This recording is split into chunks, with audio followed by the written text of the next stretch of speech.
Olá! Tem muita gente que me pergunta como conversar com um adolescente, como falar, dialogar com um adolescente. Eu não costumo responder comos aqui, mas eu queria dividir uma situação que ilustra muito bem uma forma de conexão e de diálogo com o adolescente. Acho que isso pode ser uma sugestão para vocês.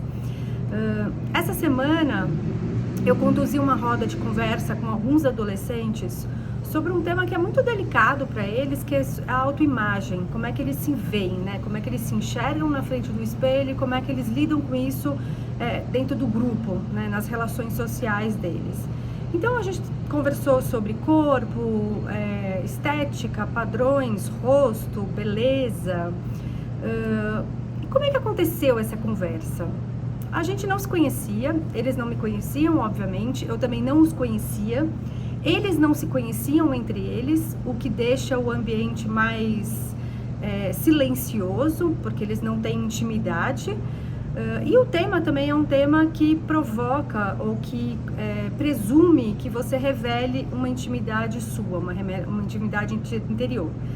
A gente se encontrou um pouquinho antes de começar a gravação, a gente se apresentou. Como eu me apresentei? De maneira muito simples e maneira muito sucinta. Para quê e por quê? Porque eu não sou maior que eles, para deixar claro para eles que apesar de eu ser a adulta ali daquela mesa, eu não tenho nada de muito mais grandioso que eles também não possam ser. Então essa é a primeira observação que eu faço. O segundo ponto, eles contaram, a gente conversou um pouquinho antes de começar a gravar, cada um contou um pouquinho das suas questões e um pouquinho da sua vida. E daí o que eu fiz? Eu contei da minha adolescência, né? O que eu tô querendo dizer? Eu me expus para eles, eu me tornei uma adulta vulnerável para esses adolescentes. Eu contei sobre a minha adolescência, e a minha adolescência eu falei para eles que apesar de eu ter essa carinha meiga, carinha de menina, eu fui uma adolescente completamente rebelde, completamente infernal. Eu olho hoje em dia e eu penso, eu olho para trás hoje em dia e eu penso, meu Deus do céu, minha mãe sofreu, ela literalmente sofreu, minha mãe e meu pai, porque eu não obedecia, eu não era dentro, enfim.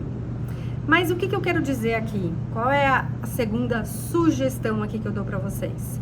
Se abram para os adolescentes, mostrem que vocês também já foram adolescente um dia, que vocês também partilham das questões que eles também, que os afligem, né? Que deixa eles angustiados, se tornem humanos. Pai, mãe, responsáveis legais de adolescentes são humanos. Vocês não são pessoas superiores, né? E isso não faz com que vocês percam a autoridade, são coisas muito diferentes, pelo contrário, eu sempre falo, né? A criança tem pelo adulto a referência, né? O ponto de partida, é quem ela imita. O adolescente tem no adulto a inspiração, o desejo, a admiração. E é esse adulto que a gente precisa se tornar.